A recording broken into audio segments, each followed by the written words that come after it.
Tollywood box office రికార్డులు తిరగరాసిన సినిమాల్లో మగధీర స్థానం అత్యంత ప్రత్యేకం. రామ్ చరణ్ కెరీర్ ను రాత్రికి రాత్రి అగ్ర శిఖరాలకు చేర్చిన ఈ విజువల్ వండర్ తెలుగు సినిమా స్టామినాను ప్రపంచానికి పరిచయం చేసింది. దర్శక ధీరుడు రాజమౌళి అద్భుత మేధస్సు, చరణ్ అంకిత భావంతో టాలీవుడ్ లో మొదటిసారి రూ. 100 కోట్ల మైల్ స్టోన్ క్రియేట్ చేసింది ఈ సినిమా. అయితే మెగా పవర్ స్టార్ ను స్టార్ గా మార్చడానికి పునాది వేసిన ఈ కథ నిజానికి చరణ్ కంటే 17 ఏళ్ల ముందే సూపర్ స్టార్ కృష్ణ గారి వద్దకు వెళ్ళిందట. ఏం మాట్లాడుతున్నావురా? అయితే ఈ షాకింగ్ విజయం చాలా మందికి తెలియదు. కథా రచయిత విజయేంద్ర ప్రసాద్ 1996లోని ఈ పునర్జన్మల నేపథ్యం ఉన్న యాక్షన్ కథను సిద్ధం చేస్తున్నారు.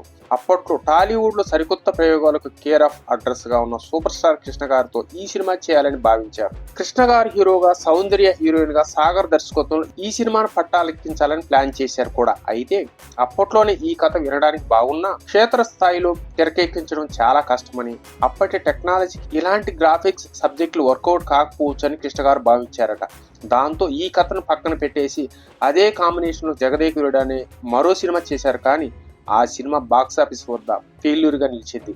తండ్రి పక్కన పెట్టిన ఈ కథ గురించి రాజమౌళికి తెలియడంతో ఇంత అద్భుతమైన లైన్ ఎందుకు వదిలేశారనే ఆలోచనతో ఆయన ఈ కథకు ఆధునిక హంగులద్దారు. మొదటి ఈ కథను మెగాస్టార్ చిరంజీవితో చేయాలని అనుకున్నారు. కానీ మధ్యలో కొందరు దర్శకుల అభిప్రాయాల వల్ల అది కుదరలేదు. చివరకు చిరుత సినిమాతో ఇండస్ట్రీలోకి ఎంట్రీ ఇచ్చిన రామ్ చరణ్ రెండో సినిమాగా ఈ మగధీరను రాజమౌళి పట్టాలెక్కించారు. 2009లో విడుదలైన ఈ చిత్రం టాలీవుడ్ లో సరికొత్త చరిత్రను సృష్టించి చరణ్ లైఫ్ ను మార్చేసి మగధీరతో నాడు ఇండస్ట్రీ హిట్ కొట్టిన రామ్ చరణ్ కు మైల్ స్టోన్ గా నిలవడం విశేషం.